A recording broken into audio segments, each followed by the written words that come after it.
નમસ્કાર, આપ જોઈ રહ્યા છો ન્યૂઝ 18 ગુજરાતી। હું છું આપની સાથે પ્રીતિ। બુલેટિનની શરૂઆત કરીશું મહત્વના સમાચારથી। વાત કરીએ નર્મદાના સાગબારામાં આદિવાસીઓનું આંદોલન। જંગલ જમીન માટે 12 દિવસથી સતત આંદોલન કરી રહ્યા છે, ત્યારે આદિવાસીઓનો પ્રશ્ન ટૂંક સમયમાં હલ થવાની સંભાવના દેખાઈ રહી છે।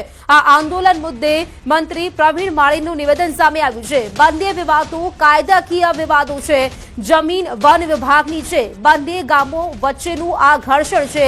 બંને વચ્ચે એક બેઠક પણ મળી ગઈ છે અને બીજી બેઠક કરી સમાધાન લાવીશું, પ્રશ્નનો ઉકેલ આવે તે દિશા તરફ પ્રયાસો કરાઈ રહ્યા છે। મુખ્યમંત્રીના માર્ગદર્શન હેઠળ આગળ વધી રહ્યા છે તેવું તેમણે જણાવ્યું છે। તો સાગબારામાં આદિવાસીઓ દ્વારા જે આંદોલન કરવામાં આવી રહ્યું છે તે આંદોલનના ટૂંક સમયમાં તેનો ઉકેલ આવી શકે તેવું કંઈક સંકેત આપ્યો છે। બંનેના વિવાદો કાયદાકીય વિવાદો છે। એક બંને ગામો વચ્ચેનું ઘર્ષણ છે અને ફોરેસ્ટની લેન્ડ છે, તો બંને વચ્ચે બેઠકો એક દોર થઈ ગયો છે, બીજો દોર પણ બેઠક કરી અને આ વાતનો ઉકેલ આવે એ દિશા તરફ માનનીય મુખ્યમંત્રીના નિર્દેશ અનુસાર આગળ વધી રહ્યા છીએ। જાણકારી મેળવીશું સંવાદદાતા દીપક પાસેથી। દીપક, જે પ્રકારે વાત કરીએ સાગબારામાં આદિવાસીઓ આંદોલન કરી રહ્યા છે, પરંતુ મંત્રી પ્રવીણ માળી એક સંકેત આપી રહ્યા છે કે ક્યાંક આંદોલન છે તે સમેટાઈ શકે છે તેવા સંકેત તેમણે આપ્યા છે। બિલકુલ, ખાસ વાત કરીએ તો જે નર્મદા જિલ્લાના સાગબારા જંગલ જમીનનો જે વિવાદ છે વધુ વિકળતો જાય છે, કારણ કે છેલ્લા 12 દિવસથી આજે 12મો દિવસ છે। 12મા દિવસથી ધરણા પર બેઠા છે અને પહેલા જ પ્રથમ દિવસે જ જે સાંસદ મનસુખ વસાવા, ડોક્ટર દર્શનાબેન દેશમુખ એમના સમર્થનમાં એમની સાથે ધરણા કરવા, ત્યારબાદ મુખ્યમંત્રીને પણ મળ્યા। મુખ્યમંત્રીએ પણ જવાબ આપ્યો કે એનો ટૂંક સમયમાં નિકાલ આવશે, પરંતુ આજ દિન સુધી આજે 12મો દિવસ છે, 12મા દિવસે પણ એનો નિકાલ ના આવતા આજે ફરી સાંસદ મનસુખ વસાવા જે ધરણા પર બેઠેલા આદિવાસીઓ જેમને તેમના સમર્થનમાં પહોંચ્યા છે અને પહોંચ્યા બાદ મનસુખ વસાવાએ પણ વાત કરી છે કે આવનારા દિવસોમાં, એટલે કે જે મુખ્યમંત્રી જે અમેરિકા ગયા છે અને અમેરિકા ગયા બાદ જેવો આવશે તેમને સજા મળી અને એમનો નિકાલ આવશે। પરંતુ હાલ વાત કરીએ તો પ્રવીણ માળી અને અર્જુન મોઢવાડિયા છે, એ બંને જે વનમંત્રીઓ છે, વનમંત્રીઓના આ જે વાતોથી ખાલી ઉકેલ નથી આવવાનો, કારણ કે જેનો ઉકેલ જે છે ઉમરપાડાના આદિવાસીઓ અને વનકર્મીઓ જે છે એમનો વિરોધ કરી રહ્યા છે સાગબારાનો। તો બીજી તરફ સાંસદ મનસુખ વસાવાથી માંડીને આ ભાજપ અને કોંગ્રેસ તમામ જે નેતાઓ છે આના પક્ષમાં આવ્યા, જે આદિવાસીઓના સમર્થનમાં આવ્યા છે, પરંતુ આજે 12મો દિવસ પણ નિકાલ ના આવતા આજે ફરી મનસુખ વસાવા ત્યાં પહોંચ્યા છે અને આ ખોપી ગામના જે આદિવાસીઓ છે એમની સાથે મુલાકાત કરી હતી। જી દીપક, સતત 12 દિવસથી આંદોલન ચાલુ છે અને પ્રવીણ માળી કહી રહ્યા છે કે પહેલી વખત બેઠક થઈ ચૂકી છે, હવે બીજી બેઠક મળશે। આ જે પહેલી બેઠક થઈ છે તેમાં કેવી ચર્ચાઓ થઈ છે, શું તે વિશે કોઈ માહિતી છે આપની પાસે? હા, ખાસ વાત કરીએ તો જે સાંસદ મનસુખ વસાવા જયારે પ્રથમવાર જે આદિવાસીઓના ધરણા પર સાથે ધરણા કર્યા હતા, જે ડોક્ટર દર્શનાબેન દેશમુખ છે એમને ધરણા કર્યા, ત્યારબાદ મુખ્યમંત્રીએ તેમને ગાંધીનગર નિવાસસ્થાને બોલાવ્યા હતા। આ નિવાસસ્થાને ગાંધીનગરમાં મુખ્યમંત્રીએ મનસુખ વસાવા સાથે વાત કરી હતી, આદિવાસીઓ સાથે વાત કરી હતી કે એનો સુખદ જે અંત આવે એ રીતના પ્રયાસો થશે, પરંતુ આ જે સુખદ પ્રયાસ જે અંત આવે તેનો પ્રયાસો ખાલી થશે, પરંતુ તેના પ્રયાસો થયા નથી અને આજે 12મો દિવસ છે। આ 12મા દિવસે પણ આ આંદોલન યથાવત છે, એટલે વારંવાર જે નેતાઓ અને જે સરકાર સાથેની જે વાટાઘાટો થઈ રહી છે, પરંતુ આદિવાસીઓનો ઉકેલ નથી આવતો। આ એક મોટી વાત છે। આજે જયારે મુખ્યમંત્રી જે અમેરિકાથી જયારે આવશે અને 15 તારીખ પછીનો નિકાલ આવશે એવું સમાધાનમાં મુખ્યમંત્રીએ સાંસદ મનસુખ વસાવાને કહ્યું હતું, ત્યારે હવે ટૂંક સમયમાં જયારે મુખ્યમંત્રી જયારે ગુજરાત આવશે ત્યારે ફરી આ બેઠકમાં મનસુખ વસાવા અને આદિવાસીઓ મળશે, ત્યારે એમનો શું ઉકેલ આવે ત્યારે ખબર પડશે। જી બિલકુલ દીપક, આભાર આપનું જાણકારી આપવા માટે।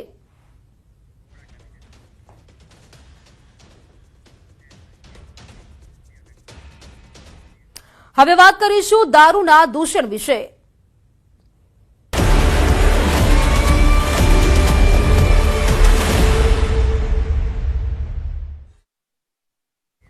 તો ભાવનગરમાં ઝેરી દારૂકાંડનો મામલો, વધુ એકનું શંકાસ્પદ મોત થયું છે। કુલ મૃત્યુઆંક 3 પર પહોંચી ગયો છે। નકલી રોયલ સ્ટેગ વેચનારા 4 બુટલેગરને ડિટેઇન કરવામાં આવ્યા છે। એમપીના ઉજ્જૈનથી ડુપ્લિકેટ દારૂ આવ્યો હોવાનો ખુલાસો થયો છે। તો ભાવનગરમાં કુલ 17 જેટલા દર્દીઓ છે, તેઓ હાલ સારવાર હેઠળ છે। આ તમામ દર્દીઓની હાલત હાલ સામાન્ય એટલે કે નોર્મલ હોવાનો દાવો કરાઈ રહ્યો છે। નકલી દારૂ પીનારાઓને ચેકઅપ કરવા માટે પોલીસ દ્વારા અપીલ કરવામાં આવી રહી છે। તો ઝેરી દારૂકાંડના મામલે વાત કરીએ તો લગભગ 17 જેટલા લોકો છે તેઓ હાલ સારવાર હેઠળ છે અને વધુ એકનું શંકાસ્પદ મોત થઈ ગયું છે. હાલ તો જે મૃત્યુઆંક છે તે 3 પર પહોંચ્યો છે અને સાથે જ પોલીસ પણ અપીલ કરી રહી છે કે જેમણે પણ નકલી દારૂ પીધો હોય તે લોકો ચેકઅપ કરાવી લે. ઉજ્જૈનથી એનો કનેક્શન છે આ બધું પ્રકરણનો. જે મેટર જે છે એમાં ખરેખર એની પ્રોડક્શન ક્યાં થયું, કેવી રીતે થયું, અહીંયા ટ્રાન્સપોર્ટેશન કેવી રીતે થયું, અને નીચે જે છે કોને કોને આપ્યું, એ બધું હાલ એની તપાસ વ્યવસ્થિત ચાલુ. ગૌતમ સોલંકીને અત્યારે પૂછપરછ ચાલે છે, એના સાથે સાથે બીજા પણ बूटलेगरनी અત્યારે પૂછપરછ ચાલે છે. माननीय कलेक्टर सर के साथ हमने भावनगर के सिविल हॉस्पिटल और जहां जहां पे प्राइवेट हॉस्पिटल में पेशेंट्स एडमिट है उनकी विजिट ली है और पेशेंट की कंडीशन का मुआयजा किया है और डॉक्टर की टीम को पेशेंट का पूरी केयर करने का और उनको कोई भी दिक्कत ना हो, कोई मेडिसिन की अछत से उनको कोई दिक्कत ना हो, ऐसी स्ट्रिक्ट वार्निंग कलेक्टर सर ने सभी हॉस्पिटल्स और सिविल हॉस्पिटल के स्टाफ को दी है. जिन्होंने ये डुप्लीकेट रॉयल स्टेक का कंटेमिनेशन किया है वो लोग जल्दी अपने नजदीक के जो प्राथमिक आरोग्य केंद्र है वहां पे जाके मेडिकल ऑफिसर को मिलके अपना जो हेल्थ चेकअप है वो करवाए, क्योंकि इनके जो कॉम्प्लिकेशंस है वो 48 आवर्स के बाद भी आ सकते हैं. જાણકારી મેળવીશું સંવાદદાતા નીતિન પાસેથી. નીતિન, વાત કરીએ આ દારૂકાંડમાં લગભગ મોતનો આંકડો 3 પર પહોંચી ગયો છે અને 17 જેટલા લોકો હાલ સારવાર હેઠળ છે. જાણકારી શું છે આ મામલે હજુ? ચોક્કસ વાત કરીએ તો જે નકલી દારૂ છે તે બનાવીને તેમાં સત્તાવાર છે તે ભાવનગર પોલીસ અધિક્ષક દ્વારા 2 નો આંકડો આપવામાં આવ્યો છે, જ્યારે અન્ય એક વ્યક્તિ છે તેનું શંકાસ્પદ મોત થયું છે, એટલે કુલ ઓવરઓલ 3 લોકોના મોત થયા છે. બીજી તરફ વાત કરીએ તો ઘટનાને લઈ અને તપાસ છે તે એસએમસી ને સોંપવામાં આવી છે. ત્યાં નકલી દારૂ જે રોયલ સ્ટેગના નામે વેચવામાં આવતો હતો તેવા 4 બુટલેગરોને હાલ પોલીસ દ્વારા ઝડપી લેવામાં આવ્યા છે, તેમને ડિટેન કરવામાં આવ્યા છે. પોલીસનું કહેવું છે કે આ જે બુટલેગરો ઝડપાયેલા છે તેમની પાસેથી મોટા માત્રામાં જે દારૂનો જથ્થો છે, ડુપ્લિકેટ દારૂનો જથ્થો તે ઝડપી લેવામાં આવ્યો છે. અત્યાર લગીને ઓવરઓલ 20 જેટલા દર્દીઓ છે તે સારવાર લઈ રહ્યા છે, જેમાં 10 દર્દીઓ છે તે સરકારી હોસ્પિટલમાં અલગ અલગ વિભાગમાં સારવાર લઈ રહ્યા છે, જ્યારે અન્ય વ્યક્તિઓ છે તે ખાનગી હોસ્પિટલમાં સારવાર લઈ રહ્યા છે.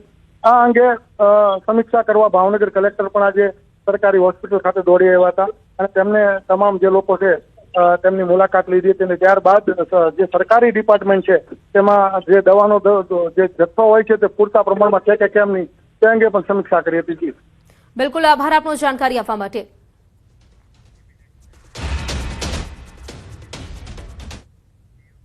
વડોદરામાં પોલીસ જ બન્યો બુટલેગર. પોલીસ હેડ કોન્સ્ટેબલ દારૂની ખેપ મારતા ઝડપાયો છે. કારમાં દારૂની ખેપ મારતો હતો આ police. Godhra railway police head કોન્સ્ટેબલની ધરપકડ કરવામાં આવી છે. હેડ કોન્સ્ટેબલ સંજય ચુડાસમા 4.60 લાખના દારૂ સાથે પકડાયો છે. દિલ્હી મુંબઈ એક્સપ્રેસ વે પરથી નતેસરી પોલીસે આ સાકરેત વિક્રમ ઢાપાની પણ ધરપકડ કરી છે. કાર ઉપરાંત 4 મોબાઈલ મળી કુલ 7 લાખ ઉપરાંતની મત્તા કબજે કરવામાં આવી છે.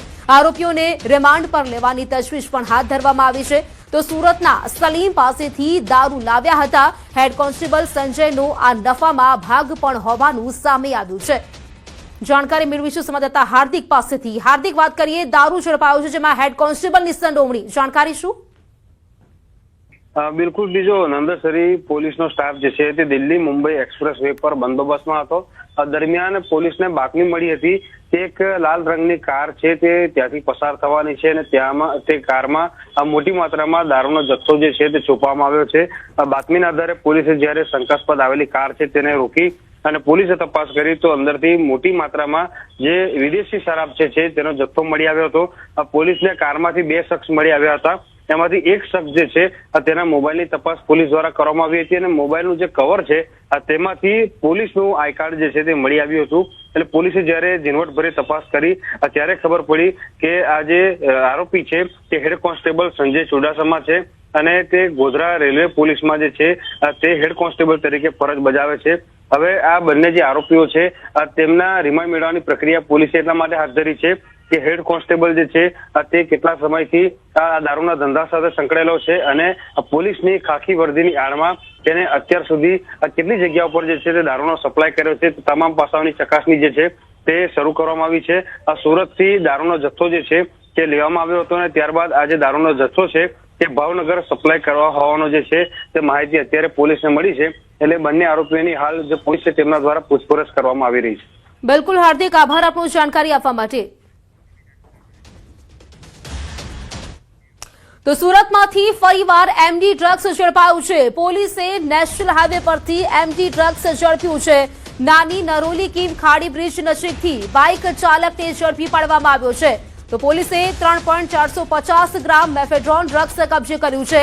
બાઇક ચાલક એજાઝ શેરઅલી પઠાણ કામરેજના ખોલવાડનો રહેવાસી, જ્યારે વોન્ટેડ માલ આપનાર શેરુ કુરેશી અંકલેશ્વરનો રહેવાસી છે.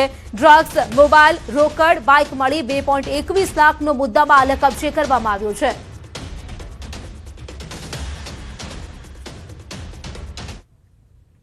અમદાવાદમાં ઢોર પકડવા એમસીની ટીમ સક્રિય. નવા વાડજમાં ઢોર પકડવાની ટીમ પર હુમલા બાદ કાર્યવાહી કરવામાં આવી છે. એમસીની ટીમ પોલીસ સાથે પહોંચી હરિઓમ એપાર્ટમેન્ટ પાસે ઢોર પકડવાની કામગીરી હાથ ધરી. મોટી સંખ્યામાં પોલીસ કાફલા સાથે કામગીરી કરવામાં આવી રહી છે.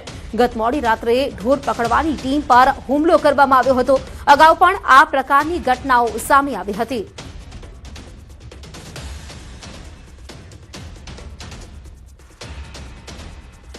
તો મહીસાગરના બાલાસિનોરમાં દબાણ હટાવ ઝુંબેશ શરૂ કરવામાં આવી. અમદાવાદી ઢાળથી ફગવા નાકા સુધી કાર્યવાહી કરવામાં આવી રહી છે.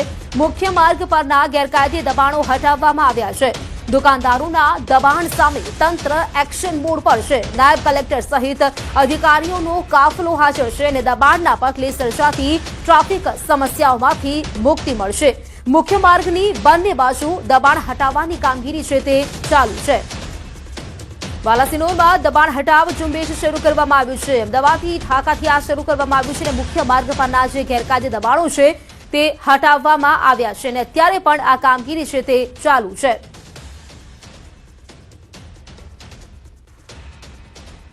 નવસારી મનપાની ગેરકાયદે દબાણો સામે લાલ આંખ. વલ્લભ એસ્ટેટ વિસ્તારમાં દબાણો હટાવવાની કામગીરી કરવામાં આવી રહી છે. મુખ્ય માર્ગ પરથી દબાણો દૂર કરી રસ્તો ખુલ્લો કરવામાં આવ્યો. મેયરે સ્તર પર જઈને કામગીરીનું નિરીક્ષણ કર્યું. ટ્રાફિક સમસ્યાના કાયમી ઉકેલ માટે આ મોટો નિર્ણય લેવામાં આવ્યો છે. ટેકનિકલ કોલેજની કમ્પાઉન્ડ વોલ 10 ફૂટ અંદર લેવાશે.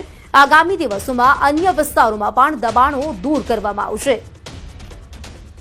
તો ગેરકાયદે દબાણો સામે લાલ આંખ જોવામાં આવી રહી છે. જાણકારી મેળવી છે સંવાદદાતા ભાવિન પાસેથી. ભાવિન, દબાણ હટાવવાની કામગીરી કરવામાં આવી રહી છે, શું માહિતી? ચોક્કસ પ્રીતિ, સમગ્ર ઘટના નવસારી મહાનગરપાલિકા વિસ્તારની છે. ત્યાં નવસારી મહાનગરપાલિકા વિસ્તારમાં જે ગેરકાયદેસર દબાણો છે એની સામે હવે તંત્રએ લાલ આંખો કરી છે અને વિવિધ વિસ્તારોમાંથી ગેરકાયદેસર જે દબાણો છે હટાવવાની જે કામગીરી છે એ હાથ ધરાઈ છે. મુખ્ય માર્ગો પર જે રીતના વારંવાર ટ્રાફિકની જે સમસ્યાઓ સામે આવતી હતી એને લઈને મોટો નિર્ણય લેવામાં આવ્યો છે અને જે નડતરરૂપ જે બાંધકામો છે એ તમામ હાલ દૂર કરવાની જે કામગીરી છે એ શરૂઆત કરી દેવામાં આવી છે. ખાસ કરીને જે નવસારી મહાનગરપાલિકા વિસ્તારના જે ટેકનિકલ સ્કૂલ જે કોલેજ છે એ વિસ્તારમાં જે કમ્પાઉન્ડ વોલ છે તે પણ હાલ દૂર થઈ રહી છે.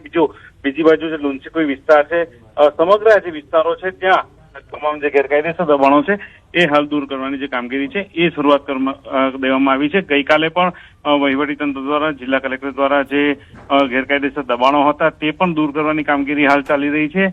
આજે જલાપુર વિસ્તારમાં પણ જે ઓંજલ માછીવાડ ગામ છે ત્યાં પણ જે આશ્રમ છે, આસારામ આશ્રમ, ત્યાં પણ આ રીતની જે ગેરકાયદેસર દબાણો છે એ હટાવવાની કામગીરી ચાલી રહી છે. એટલે કે જે રીતના પૂર નવસારી જિલ્લામાં આવ્યું હતું, એક મહિનામાં સતત 3 વાર પૂરની પરિસ્થિતિ સર્જાઈ હતી અને જે ગેરકાયદેસર દબાણો છે એના કારણે લોકોને જે હાલાકી વેઠવાનો વારો આવ્યો છે એને લઈને જે જિલ્લા કલેક્ટર મનીષ ગુરવાની છે એમના દ્વારા કડક આદેશો તંત્રને આપી દેવામાં આવ્યા છે કે કોઈ પણ ગેરકાયદેસર બાંધકામોને ચલાવી લેવામાં ન આવશે, જેથી કરીને લોકોનો જીવ જોખમાય છે એ કોઈ પણ સંજોગોમાં ચલાવી લેવામાં નહીં આવે. એને લઈને તંત્ર હવે એક્શન મોડમાં આવી ગયું છે અને આવા દબાણો હાલ દૂર કરવાની કામગીરી ચાલી રહી છે. પ્રીતિ જી, ભાવિન, આભાર આપનું જાણકારી માટે.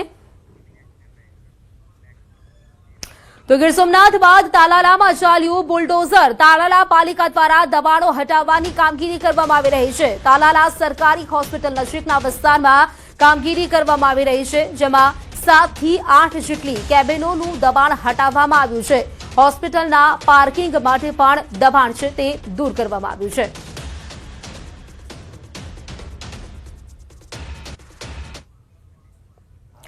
ગીર સોમનાથમાં મંદિર નજીક દબાણો હટાવવામાં આવ્યા. ભોંયવાડા વિસ્તાર અને દિગ્વિજય દ્વાર પાસે દબાણ હટાવાયું. કોરિડોર પ્રોજેક્ટ અંતર્ગત તંત્ર દ્વારા આ મોટી કાર્યવાહી કરવામાં આવી રહી છે. એક ધાર્મિક સ્થળ, 3 દુકાન અને 1 મકાન સહિતના દબાણો છે તે દૂર કરવામાં આવ્યા છે. મિલકતોના દસ્તાવેજ અને વળતરની પ્રક્રિયા પૂર્ણ કર્યા બાદ કાર્યવાહી કરવામાં આવી રહી છે અને વહેલી સવારે અને મોડી રાત્રે તંત્રની ટીમો દબાણ હટાવવા પહોંચી હતી. મામલતદાર સહિત વહીવટી તંત્રની ટીમો કાર્યવાહીમાં જોડાઈ. 1 ડીવાયએસપી, 3 પીઆઈ અને 6 પીએસઆઈ સહિત 85 પોલીસ કર્મચારીઓનો કાફલો તૈનાત છે. એલસીબી સહિતનો પોલીસ કાફલો પણ બંદોબસ્તમાં જોડાયો છે. સોમનાથ કોરિડોરને લઈને તંત્રની કાર્યવાહીથી વિસ્તારમાં ચકચાર મચી ગઈ છે. કોઈ અનિચ્છનીય ઘટના ન બને તે માટે ચુસ્ત પોલીસ બંદોબસ્ત પણ ગોઠવાઈ ચૂક્યો છે. મકાનો, દુકાનો અને ધાર્મિક સ્થળોનું ડિમોલેશન થયેલ છે. જે પ્રક્રિયા છે તે લોકોની દસ્તાવેજ વળતરની પ્રક્રિયા પૂર્ણ થયા બાદ ડિમોલેશન સ્થાનિકોની સહમતિથી કરવામાં આવી રહ્યું છે અને જે શાંતિપૂર્ણ અત્યારે ચાલી રહ્યું છે. સમાચારમાં રોકાઈશું એક બ્રેક માટે. અન્ય સમાચાર આ બ્રેક બાદ.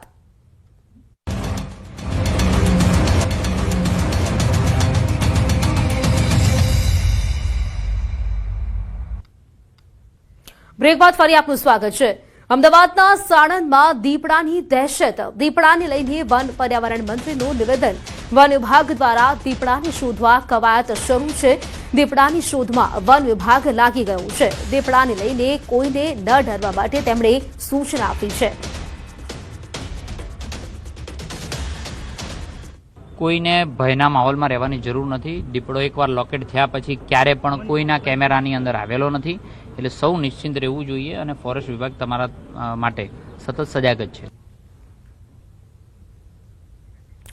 અમદાવાદના સાણંદમાં દીપડાની દહેશત યથાવત. 72 કલાક બાદ દીપડો પકડથી દૂર છે. દીપડાને પકડવા માટે વન વિભાગના ધમપછાડા. સાણંદની સીમમાં દીપડાને પકડવા માટેની કવાયત હાથ ધરાઈ છે.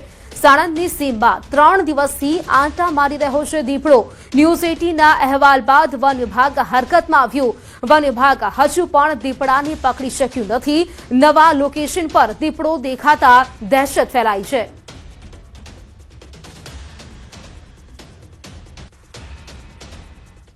તો આ તરફ અમરેલીના બગસરામાં દીપડાનો આતંક. હડાળા ગામ નજીક 3 દિવસથી દીપડાના આંટા ફેરા. બગસરા કુકાવાવ હાઈવે પર રાત્રિના સમયે દીપડો નજરે પડ્યો.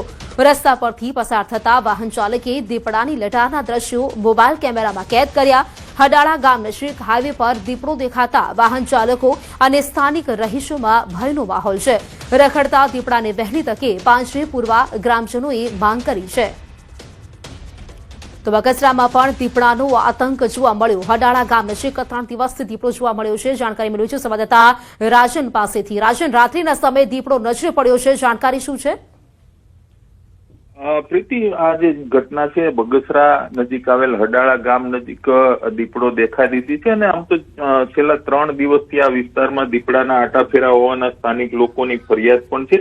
ગઈકાલે રાત્રે કેટલાક વાહન ચાલકોએ હાઈવે પર લટાર મારતા દીપડાના જે વિડીયો છે એ મોબાઈલમાં કેદ કર્યા હતા.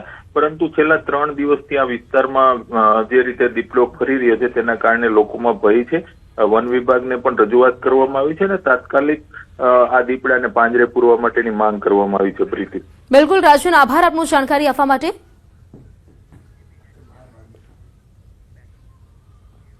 આરટીઓમાં એઆઈ બેઝ ટેસ્ટ માટે પ્રવીણ માળીનું મોટું નિવેદન. વાહન વ્યવહાર વિભાગના રાજ્ય કક્ષાના મંત્રી પ્રવીણ માળીનું મોટું નિવેદન સામે આવ્યું છે. કહ્યું, વધુ સારા વાહન ચાલકો મળી શકે તે માટેનો આ પ્રયાસ છે. અગાઉ 45% પરિણામ હતું, જે માત્ર 70% પરિણામ આવ્યું છે. તેના પર સરકારની નજર છે. કેન્દ્ર સરકાર સાથે પણ સંબંધિત મામલે ચર્ચા વિચારણા શરૂ હોવાની તેમણે વાત જણાવી. રોડ રસ્તા પર લોકોને વધુ સુરક્ષા માટે સરકાર ચિંતિત છે.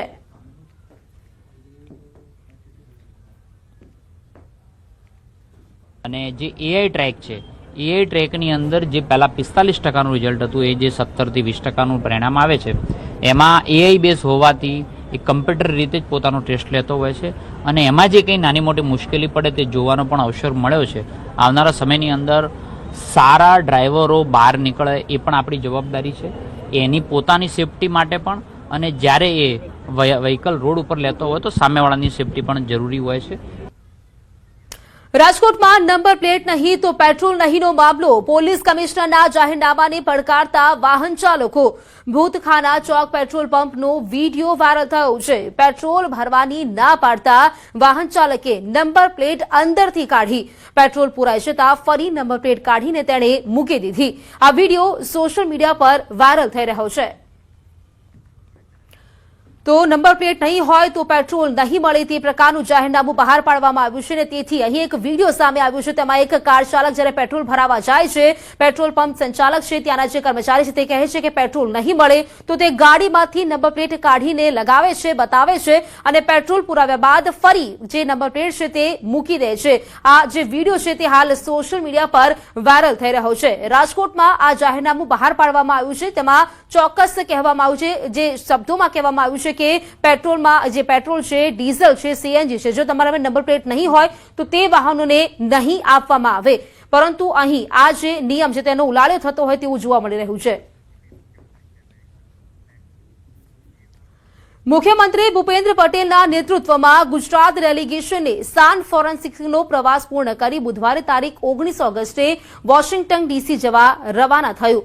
વોશિંગ્ટન ડીસી જતા પૂર્વે મુખ્યમંત્રી સહિત ડેલિગેશનના સભ્યોએ સાન ફ્રાન્સિસ્કો સ્થિત ભારતના કોન્સ્યુલેટ જનરલની ઓફિસની મુલાકાત લીધી હતી, જ્યાં કોન્સ્યુઅલ જનરલ ડોક્ટર કે શ્રીકર રેડ્ડીએ મુખ્યમંત્રી ભૂપેન્દ્ર પટેલ સહિત ડેલિગેશનના સભ્યોનું સ્વાગત કર્યું હતું.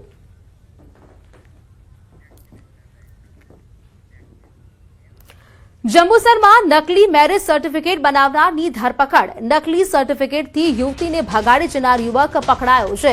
પ્રેમિકા સાથે લગ્ન કરવા નકલી સર્ટિફિકેટ બનાવ્યું. વડોદરા હોસ્પિટલમાં નોકરી કરતી યુવતીને ભગાડી ગયો હતો આ યુવાન. યુવતી ઘરેથી 6 તોલાનો સોનાનો હાર લઈ ગઈ હોવાનો પણ આક્ષેપ કરવામાં આવ્યો છે. તો પરિવારે યુવતીની શોધખોળ કરતા નકલી સર્ટિફિકેટનો ભાંડો ફૂટ્યો. કરજણના ક્રિયા ગામના ફેઝલ મસ્જિદ દિવાનની ધરપકડ કરવામાં આવી છે. યુવકે યુવતીને પ્રેમજાળમાં ફસાવી ભગાવી ગયાનો આક્ષેપ કરવામાં આવ્યો છે. ફેઝલના મામાએ જંબુસર પોલીસ સ્ટેશનમાં લગ્નનું મેરેજ સર્ટિફિકેટ રજૂ કર્યું અને મેરેજ સર્ટિફિકેટની ખરાઈ કરતા તે નકલી નીકળ્યું. વડોદરાની સબ રજિસ્ટ્રાર કચેરીએ કરી તપાસ અને સરકારી રેકોર્ડમાં લગ્નની નોંધણી ન હોવાનો અધિકારીએ ખુલાસો કર્યો છે. તો રજૂ કરાયેલું સર્ટિફિકેટ કચેરી દ્વારા ઇસ્યુ કરવામાં ન આવ્યું હોવાનો ખુલાસો થયો છે અને આ મામલે જંબુસર પોલીસે આરોપી ફેઝલ મસ્જિદ દિવાન સામે ગુનો નોંધ્યો છે. તો નકલી મેરેજ સર્ટિફિકેટ બનાવનારની હાલ તો ધરપકડ કરવામાં આવી છે. અહીં વાત કરીએ તો નકલી મેરેજ સર્ટિફિકેટ બનાવનાર જે વ્યક્તિ છે તે પણ સુધી કાઢવામાં આવ્યું છે અને કૌભાંડ જે સામે આવ્યું હતું તેમાં વાત કરીએ તો પોલીસે આરોપી ફેઝલ મસ્જિદ દિવાન સામે ગુનો પણ નોંધ્યો છે. તો નકલી સર્ટિફિકેટ યુવતીને ભગાડી જનાર યુવકને ઝડપી પાડવામાં આવ્યો છે. લગ્ન કરવા માટે નકલી સર્ટિફિકેટ બનાવ્યું હતું અને આ સર્ટિફિકેટ રજૂ કર્યું ત્યારે સામે આવ્યું કે સર્ટિફિકેટ નકલી છે. જાણકારી મેળવીશું સંવાદદાતા ભાવિન પાસેથી. ભાવિન, વાત કરીએ નકલી સર્ટિફિકેટ વિશે કૌભાંડ સામે આવ્યું છે. નકલી સર્ટિફિકેટ બનાવીને લગ્ન કરવામાં આવ્યા, જાણકારી શું આ મામલે? થોડા વખત પહેલા જંબુસરમાં જે બનાવટી મેરેજ સર્ટિફિકેટ બનાવીને એક યુવકે એક યુવતીને ફસાવી હતી અને એ જે યુવતી જે 24 વર્ષીય યુવતી હતી એને 7 મેના રોજ ઘરેથી ગુમ થઈ ગઈ હતી. એના પરિવારજનોએ એને ગુમસુદાની ફરિયાદ આપી હતી. ઘરેથી 6 તોલાનો હાર પણ એ લઈ જવા પામી હતી. કરજણની જે ક્રિયા ગામ છે, ફૈઝલ મજીદ કરીને દિવાન કરીને જે આરોપી છે તે આરોપીએ આ છોકરીને ફરાર કરી હતી અને સબ રજિસ્ટરની અંદર નકલી સર્ટિફિકેટ કઢાઈ અને પોતાની જે રેકોર્ડ દેખાડ્યો હતો. જ્યારે પોલીસે આરોપીને ઝડપી અને જે સર્ટિફિકેટ દેખાડ્યું ત્યારે એ સબ રજિસ્ટરમાંથી એ સર્ટિફિકેટ નકલી હોવાનું જાણ થયું અને આની ઉપર જે જંબુસર પોલીસ છે જે બીએનએસ અને વિવિધ કલમો હેઠળ ગુનો નોંધાયો છે એની ઉપર. જી બિલકુલ, વાત કરીએ આ સર્ટિફિકેટ રજૂ કરવામાં આવ્યું ત્યારે ખબર પડી કે આ સર્ટિફિકેટ છે તે ખોટું છે, પરંતુ અહીં સવાલ એ થઈ રહ્યો છે કે અત્યાર સુધી આવા કેટલા લોકોને ઇસ્યુ કરવામાં આવી ચૂક્યા હશે સર્ટિફિકેટ? જી જરૂરથી. જે આરોપી હતો તે પોલીસ સમક્ષ જયારે પકડાયો ત્યારે સર્ટિફિકેટ રજૂ કર્યું અને બિલકુલ ભાવિન, આભાર આપનો જાણકારી આપવા માટે. સમાચારોમાં અત્યારે ફક્ત આટલું જ. મને આપશો રજા. નમસ્કાર.